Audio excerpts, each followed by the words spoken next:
Nos últimos 13 meses, António Costa e o seu governo traíram a confiança que lhes foi dada pelo povo português. A maioria absoluta que os portugueses deram ao Partido Socialista nas urnas, a 30 de janeiro de 2022, foi absolutamente desbaratada. 13 meses e 13 demissões depois de tomar posse, o governo perdeu o norte e está em agonia. Por sua culpa exclusiva. E a partir de ontem, por vontade esclarecida, assumida e indisfarçável. Qualquer que seja o desfecho desta crise, o Primeiro-Ministro teve ontem o momento do canto do cisne. Num ápice, um Primeiro-Ministro que enchia a boca com a palavra e o valor da estabilidade, ensaiou uma fuga para a frente, a ver se provoca eleições antecipadas. O Primeiro-Ministro não é capaz de reformar, renovar ou simplesmente refrescar o seu governo. E vê uma saída para o caos em que mergulhou o Executivo, tentar provocar eleições antecipadas sem ter coragem de o dizer. Mas, ontem, o Primeiro-Ministro e o Ministro mostraram que não sabem assumir a responsabilidade política. O Ministro das Infraestruturas tem culpa e implicação direta nos acontecimentos, seja nas mentiras quanto às reuniões secretas, seja quanto ao envolvimento dos serviços de informações. Um Ministro que realmente acredite na carta noturna de demissão por si escrita só tem uma saída digna: insistir na demissão. Não fazendo, isto quer dizer que se trata ou tratou de pura ficção. Depois de 2 comunicações oficiais, Ministro e Primeiro-Ministro brindaram o país com 2 episódios de novela, de uma novela dos retalhos da vida de um assessor. Ficámos a saber que tudo o que corre mal na governação do país é a responsabilidade dos assessores. É caso para perguntar: quem escolhe os assessores? E quem escolhe os ministros que escolhem os assessores? É este o nível de degradação institucional a que ontem desceu o Primeiro-Ministro. Tudo se resume à responsabilidade de um assessor. Diante deste verdadeiro colapso institucional, dirijo-me a todas as portuguesas e a todos os portugueses. O Primeiro-Ministro António Costa mostrou-se incapaz de suster os casos de abuso de poder, de imaturidade e informalidade política, de negligência ou mesmo de pura e simples incompetência. Os serviços públicos de saúde, a educação e a justiça estão a falhar gravemente todos os dias, sem rumo político e sem qualquer vislumbre de soluções. Portugal não para de empobrecer, com salários baixos e com impostos asfixiantes sem paralelo na Europa. No PRR há atrasos e ocultação de falhas e fracassos. Na habitação há ensaios de políticas contraproducentes. Os pensionistas são repetidamente enganados. Os jovens não param de migrar. Os empresários e os agricultores estão completamente abandonados.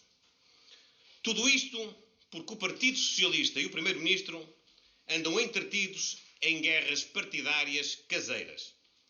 Transportaram-nas para o Governo e para as empresas públicas e não têm nem tempo, nem disposição, nem vontade de governar o país. Sem nenhum programa, sem nenhuma motivação, o Primeiro-Ministro refugia-se numa guerra de palácios e quer dissolver ele próprio a sua liderança e a sua autoridade política, lançando o país para um conflito institucional.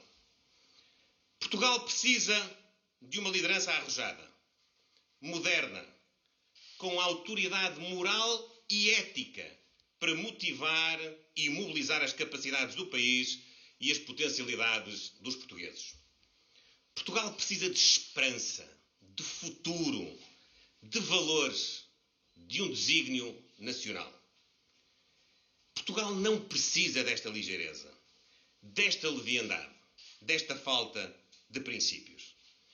Para este Primeiro-Ministro, tudo é um jogo. Um jogo de oportunismo, um jogo de teatro político, um jogo de sobrevivência.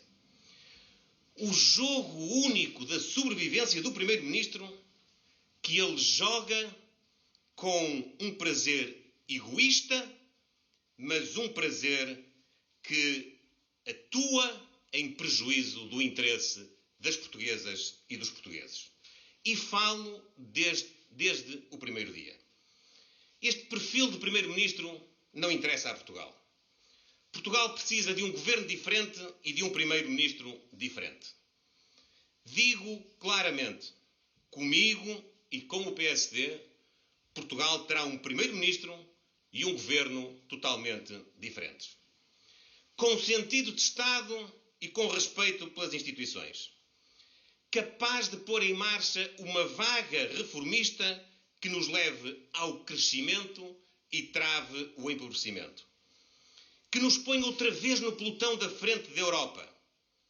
Que cuide da saúde, das escolas, dos alunos e dos professores, da justiça, da segurança, dos pensionistas e dos jovens. Que aposte na transição ambiental e digital e que dê um novo fôlego de desenvolvimento a Portugal.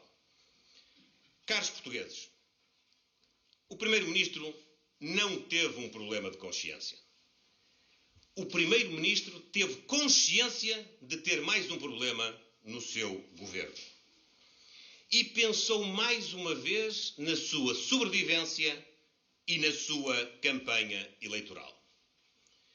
Isto não é ter coragem.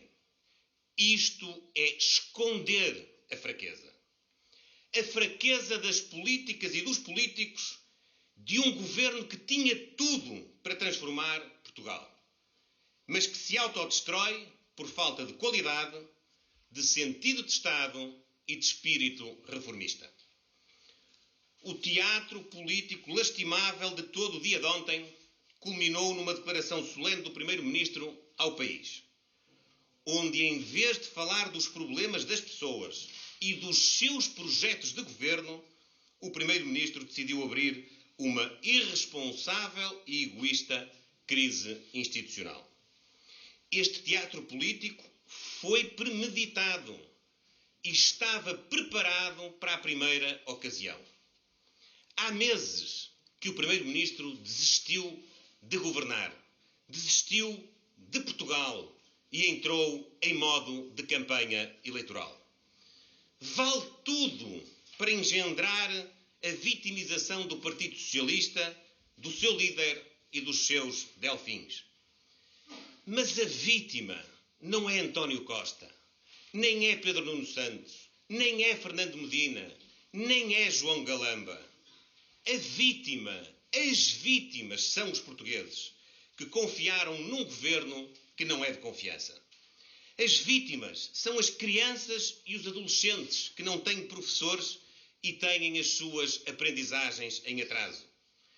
As vítimas são os jovens que se emancipam tarde demais, que não têm acesso à habitação ou que imigram em busca de uma oportunidade.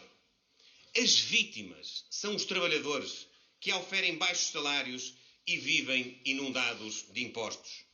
As vítimas são os funcionários públicos que estão desmotivados com a falta de condições no trabalho e a perda de possibilidades para progredirem nas respectivas carreiras. As vítimas são os pensionistas e os reformados, que ora são enganados, ora são usados com fins meramente eleitoralistas.